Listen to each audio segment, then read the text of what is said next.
Buongiorno everyone, welcome to the Liverpool preview. Last home game of the season, eh? Can you believe it? Tell you what, like, life will just pass you by in the blink of an eye.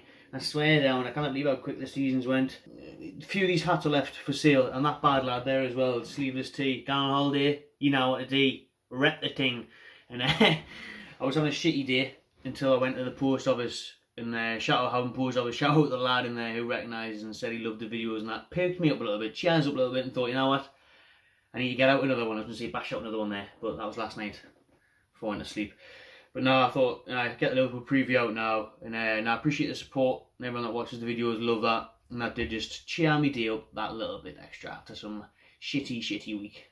And I thought, I suppose good week next week, going to Manchester for the Blog Awards and then Fulham away, but this weekend looking forward to that as well. Liverpool at home, big game, should be a class atmosphere. Looking forward to seeing War Flag Surfer out there as well. Before we get into the game, I just want to say thanks to BetBull for sponsoring this video. If you haven't already, check out BetBull, great betting app, and if you bet £20 they'll match that, so they'll double it. So you bet £20, they'll then credit you that £20 back, so you can then have £40 worth of bets to bet on, or up to £100 really. So if you're a baller, not like me, I was going to say like me, not like me, bet £100, £200 back, eh? So if you look at this, cheeky Newcastle win, bet £20, 200 quid back nearly, but you get that £20 back anyway. So now to lose, and maybe put that free £20 on Liverpool, if you fancy it, still get a little bit back. But I'll get into my thoughts into the game, but I might still be a bit drunk after the 5-day bender last week. But I'm maybe tipping a sneaky 2-1 win. Or the FIFA video, if you haven't seen that already, no spoilers, here's a spoiler, Game of Thrones got beat 1-0, that's probably going to happen, most of that. But we'll get into that soon. Also, they do great accumulator insurance as well, so if one team lets you down, you get your money back.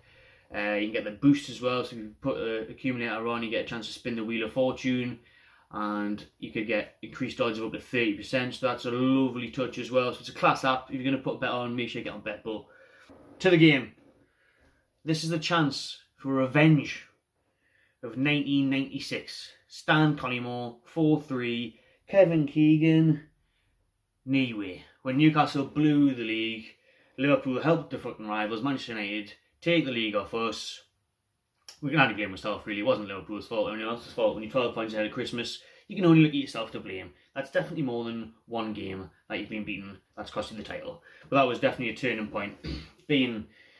Taking the lead twice in that game and then coming down to get beat 4-3 in the second minute stoppage time is just typical tune, and just nothing's changed since then. It's just been that horrible drama of a roller coaster ever since. But this is our chance to ruin their title hopes, to get that revenge. Do you want a bit of that? Bit of medicine, a bit of karma, a bit of destiny. It's maybe brewing, it's been brewing for 20 odd years, and it may actually happen where, you know, we try to help Liverpool. We're trying to help, Rafa tried to help his former side by us beating City, the only team, by the way, to beat Man City in 2019, Newcastle United. And Liverpool fucked up. They're still fucked up. And they'll probably slip up again this weekend. You know, Henderson slips, gives it to Perez, lovely. But that's a chance we could obviously ruin their title hopes. Everyone's tipping City because it doesn't look like City will lose a game, but if they do, obviously Liverpool can keep going. But if we beat Liverpool, then obviously that's game over, man. And that's quit for Liverpool, out the window, no title. After what has been an unbelievable season for them. Like, I mean, the amount of points they've accumulated, the games that they've won, the goals that they've scored, performances by the players, obviously Van Dijk Player of the Year, unreal. So, but yeah, we could obviously totally damage their title hopes by getting a draw or a win. And the omens are actually pretty good. I mean, Newcastle against Liverpool there. Liverpool have failed to win the last 4 trips to St James's Park. So we have actually got a decent record against Liverpool. We've got a terrible one at Anfield, but they've got a terrible one at St James's Park as well. So recent memory, we've done really well against them. We all remember Jose Enrique in net, and Andy Carroll after a flyer 10 years ago. But we've done well against Liverpool at home. So I don't think it'll be an easy game for Liverpool. I don't think we'll cruise it. I don't think we'll get smashed. 3-1? Nah, not 3-1. Maybe? Nah. Get me 3-1? Nah. 1-0, I would say. If we're going to get beat, I would say 1-0. I'm going to be positive, and I would go for a 2-1 Newcastle win, a sneaky 2-1 win. We always finish the season strongly. Seen last year against Arsenal and Chelsea in the last game of the season. We do love the last home game of the season. Remember Spurs, we won them 5-1 on a gorgeous day when we're already relegated, which comes on to the next point. We need to make some noise and try and get Rafa to stay. Not that he needs to know this time. Obviously last time against Spurs, when he heard the whole stadium singing his name, that's what persuaded him to stay a lot, was the passion and the love from the fans for him. But this, as it stands, is Rafa's last home game as Newcastle United manager. Contract ends in June 20th, I think. So nothing's been signed yet. So it's officially right now his last home game in charge of Newcastle. I mean, it fucking better not be, like. It cannot be. We can't allow that to happen. We obviously know how much we need to sign him up. That's the main thing we do as a club now in the foreseeable future, is get Rafa Benitez to stay on as manager. But obviously against his former side now, a lot of people are saying that he'll let Liverpool win. Don't think Rafa would ever do that. But I tell you what, I will love it if we beat them. Most importantly, I'm not really that lost about the result, to be fair. Obviously want to win at home and that, but I will love it if we keep Rafa. That's the main thing. Got to keep Rafa. Not really too fussed about the result, to be fair. Obviously want to see a good game, but against Liverpool I don't really expect much. We've got now to play for now, and if we have the Brighton second half anything to go by, the players will be thinking that now, but hopefully I think that they will be pumped up for this weekend. It should be a better performance. Newcastle Liverpool normally always gets goals. I think it'll be tighter than usual because we know what Rafa's like. Liverpool just been beaten by a few goals last night, 3-0 away to Barca. Nah, the new camp's not for everyone, is it? Apart from Shola. Shola loves it there. Barcelona away, completed, mate. Yeah. Shola did what Salah couldn't do, found the back of the net. Lovely. After a 3-0 defeat, will they be feeling downhearted? Because they're out now, they're not going to beat Barca by more than 3 goals and not concede, I doubt. Probably be words off that one, but nah, I can't see that happening. I think Barca, they could score 3. They had chances last night.